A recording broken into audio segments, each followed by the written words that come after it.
Hey guys, so today we're just going to run through an introduction to solving inequalities.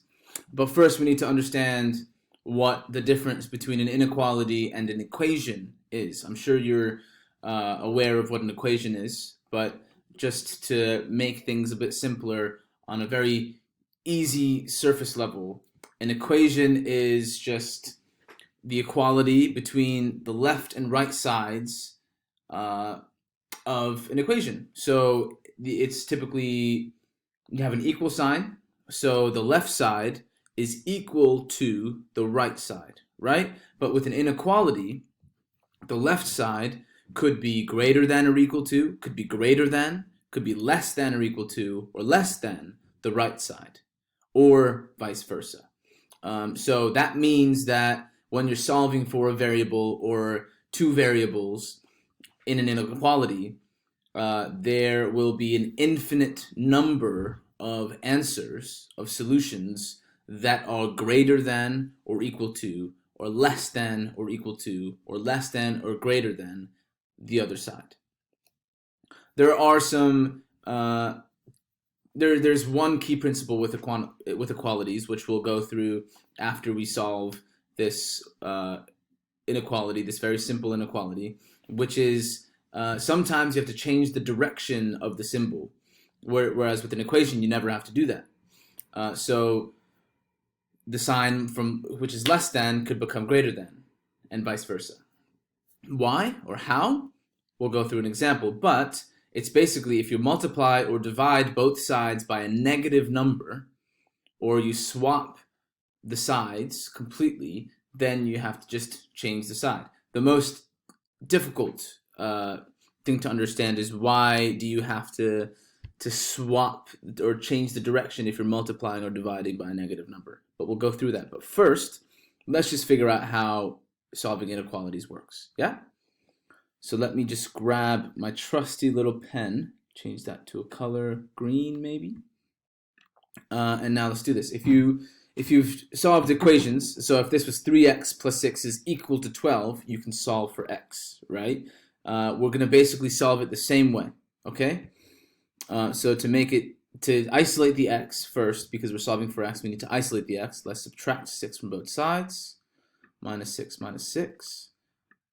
Then we have 3x is less than or equal to, that's less than or equal to, 12 minus 6 is 6, so we're just trying to cancel out the 6. You now divide by 3 to solve for x, so then we have x is less than or equal to, 3 goes into 6 twice, so less than or equal to 2. Okay? It's pretty straightforward, pretty simple. Now, sometimes you might be asked to plot it on a number line, so let's do that. Change the color of this maybe to red. Do a line. Let's do the line up here. So if x is less than or equal to 2, let's say this direction is going negative. This direction is going positive. Okay, that's 0. Oh, that's a line. Let's delete that quickly. Okay, no lines, so if that's 0, let's say this is 2. Because it's less than or equal to, x can be 2, right? So let me change this color to green, or let's say blue. X can be 2, so we fill this in, okay? X can be 2, but it's also possible for x to be less than 2. Infinitely so. So x can be negative 1,000, negative 1,000,000, negative infinity, but it still holds true in this equation, okay? So that's how you would plot that on a number line. Now, let's quickly erase this and try to understand why if you were to multiply or divide an inequality by a negative number, you have to swap, okay? So let's do this. So let's say you have, this is true, right? So on a number line, if you have let's say you just have two negative numbers, right? So let's say it's negative 8, which is less than negative 2, right? That's a true statement.